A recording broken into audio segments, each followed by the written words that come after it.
Les États-Unis ici veulent attaquer pour pouvoir donc continuer à imposer l'hégémonie américaine qui ces 30 dernières années, on voit très clairement, a baissé avec la montée en puissance justement de ce qu'on considère comme étant le nouveau continent, à savoir l'Europe constituée de la Russie et de la Chine et qui s'étend justement aux autres pays qui acceptent bien donc de se positionner à travers ce nouveau bloc. Alors, pour résumer ma question simplement, est-ce qu'au final, aujourd'hui, on ne va pas simplement comprendre qu'il s'agit des Américains contre Russes et Chinois et le reste du monde qui s'affranchit de l'Occident aujourd'hui davantage que des pays européens mélangés aux États-Unis qui, dans ce cas-là, auraient les mêmes intérêts?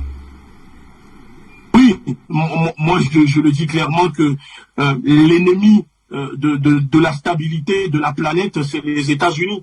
Les Américains, avec leur idéologie mortifère, leur dogmatisme à outrance, parce que pour eux, il n'y a que eux, le monde entier doit s'aligner sur leur vision, le monde entier doit appliquer leur dogmatisme, sinon, quand tu es contre cela, alors tu es ennemi des États-Unis. Parce que cette situation jugée chaotique tire sa source dans la seule volonté des États-Unis à affaiblir la Russie. Aujourd'hui, on voit que la peur des Américains, c'est le projet de l'Eurasie que la Russie met en place, comme vous venez de le dire, avec la Chine, etc., qui s'étend là-bas. Donc, affaiblir cette nouvelle route, il y a la route de la soie de la Chine et l'Eurasie de la Grande Russie. C'est ça qui fait peur aujourd'hui aux Américains. Donc, pour eux, il faut absolument détruire cela. Et de plus, de toute façon, il est scientifiquement prouvé que les Occidentaux sont les premiers ennemis de la paix dans le monde. C'est clair que le monde ne connaîtra jamais la paix, je suis désolé de le dire,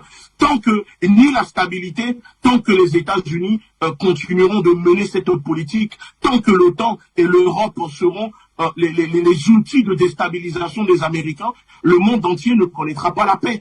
Et donc aujourd'hui, l'urgence fait qu'il faut s'aligner, il faut s'unir contre la politique américaine, contre le système des États-Unis occidentaux, pour que la planète puisse retrouver la paix. Tant que les Américains resteront à la manette, au contrôle, et utiliser leurs pions, avancer leurs pions, tant qu'il n'y aura pas quelqu'un de déterminé, de pragmatique comme Poutine, ou un pays aussi puissant comme la Russie, la Chine, etc., pour leur bloquer, je vous dis, nous allons tous devenir des esclaves pour les Américains. Et ça, moi je suis désolé, je n'en veux pas du tout. Voilà pourquoi je me bats, parce qu'aujourd'hui, tout ceci n'est que du capitalisme. On crée des guerres, on pousse les peuples à s'entretuer, à détruire leur pays. Ensuite, ils viennent vous donner de l'argent, vous prêter de l'argent et prendre possession de vos pays. C'est du capitalisme, c'est tout.